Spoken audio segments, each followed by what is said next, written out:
Movie की शुरुआत में हमें अंतरिक्ष की गहराइयों में स्पेसशिप को दिखाया जाता है। ये वक्त होता है सन 2154 का। ये ऐसा वक्त होता है जब धरती पर इंसानों ने सभी नेचुरल रिसोर्सेज को पूरी तरह से खत्म कर दिया है।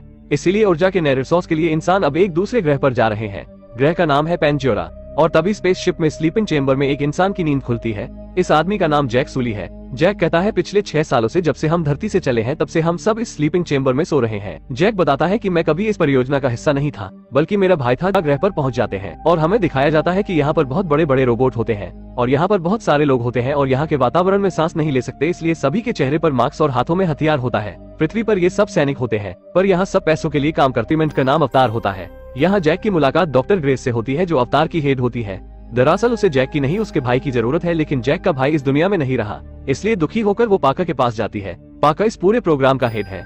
वो पाका से कहती है मुझे किसी फौजी की जरूरत नहीं बल्कि मुझे वैज्ञानिक की जरूरत है। पाका उससे कहता है हम लकी थे जो जैक के भाई से जैक का डीएनए सेम था। जैक को तुम्हारे साथ सिक्योरिटी ऑफिसर बनाकर भेजूंगा अगर हम इस ग्रह पर रहने वाले लोगों के जैक को अपने लैब में बुलाते हैं। वो कहते हैं मैंने तुम्हारी सारी रिकॉर्ड चेक की, तुम कई बड़ी बड़ी जंगें लड़ चुके हो, मुझे तुम्हारे जैसे सिपाही की जरूरत है। मुझे साइंस के प्रोजेक्ट में कोई दिलचस्पी नहीं है और जहाँ पर इस ग्रह के लोग रहते हैं, जहाँ पर उनका गांव है, वहाँ पर बहुत सारा अनऑप्टेनियम है और मैं चाहता हूँ कि तुम वहाँ जाओ, उनके साथ रहो और उनसे दोस्ती कर लो और जब सही वक्त आए तो तुम उन्हें गाँव खाली करने के लिए कहना ताकि हम उस जगह से सारा अनऑप्टेनियम निकाल सके। अगर तुम मेरा ये काम करोगे तो मैं तुम्हारा पैर सही करवा दूंगा। जैक कहता है मैं आपका काम जरूर करूंगा।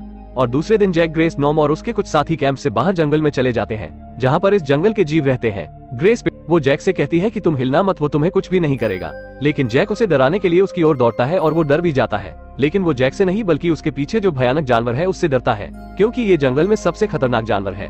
ग्रेस उसे कहती है तुम जितना तेज हो सके भागो और जैक तेजी से भागता है। जैक के सामने क्या है? वो कहती है ये पवित्र आत्माओं के पेड़ के बीज है, तुम्हारी आत्मा बहुत पवित्र है। और वो जैक को अपने साथ ले जाने लगती है और तभी उसके कबीले के लोग आ जाते हैं। वो जैक को बंदी बनाकर अपनी कबीले जाते हैं जहाँ के सरदार नीटिरी के पिता होते हैं और उसकी माँ स्प्रिसजोल गुरु होती है। वो जैक का खून टेस्ट करती है और वो समझ जाती है कि ये एक पवित्र आत्मा है। जैक कहता है कि मैं तुम्हारे तौर तरीके सीखना चाहता हूँ और वो जैक को सिखाने के लिए मान जाते हैं। रात को जब जैक सोता है तो जैक का इंसानी शरीर जाग जाता है और जैक को जिंदा देखकर सभी हैरान होते हैं क्योंकि वो अभी तक ये सोच रहे थे कि जैक के अवतार को वहाँ के अवतार मार दिए होंगे। जैक बताता है कि मैं वहाँ के कबीले के लोगों में शामिल हो गया हूँ। पहले जैक को भेजते हैं। नीटिरी जैक से कहती है जो तुम पर हमला करेगा वही तुम्हारा इकरान होगा।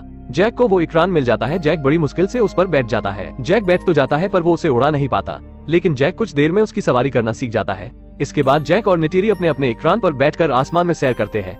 नीटिरी कहीं कहीं उसे पसंद करने लगी थी, जैक भी उसे पसंद करने लगा और एक दिन जब ये कहीं जा रहे वो जैक को उठाने की कोशिश करती है, लेकिन जैक इंसानी रूप में जाग रहा था। जैक जल्दी से स्लीपिंग चेंबर में सो जाता है और यहाँ जाग जाता है। जैक देखता है कि ये मशीनें सारे पेड़ों को काट रही है, इसलिए जैक मशीन के ऊपर जाकर उसके कैमरे को तोड़ देता है। उसे एक आदमी देख लेता है, वो उस पर गोलियां चलाता है और कर्नल के सारे सिपाही उन पर हमला करने वाले हैं। जैक और नीटिरी अपने कबीले जाते हैं और ग्रेस भी वहाँ होती है। वो उन्हें समझाने की कोशिश करते हैं, लेकिन बताने से पहले जैक जो कैमरा तोड़ा था उसमें उसकी फोटो आ जाती है। कर्नल जैक को देख लेता है, वो गुस्से में जाकर ग्रेस और जैक का स्लीपिंग चेंबर बंद कर देता है। जैक और ग्रेस उस ग्रह पर सो जाते हैं और यहाँ जागते हैं। जैक के इंसानी शरीर की आत्मा हमेशा के लिए क्लोन के शरीर में भेज दी जाती है और अब उसकी आत्मा हमेशा के लिए अवतार के शरीर में भेज दी जाती है और वो हमेशा के लिए पृथ्वी छोड़कर इसी ग्रह पर रहने लगता है और मूवी की यही पर ही हैप्पी एंडिंग हो जाती है। दोस्तों यहाँ तक आ ही गए हो तो वीडियो को एक लाइक जरूर सब्सक्राइब करें। हम मिलेंगे आपसे बहुत ही जल्द ऐसी ही धमाकेदार वीडियो में, तब तक के लिए गुड बाय।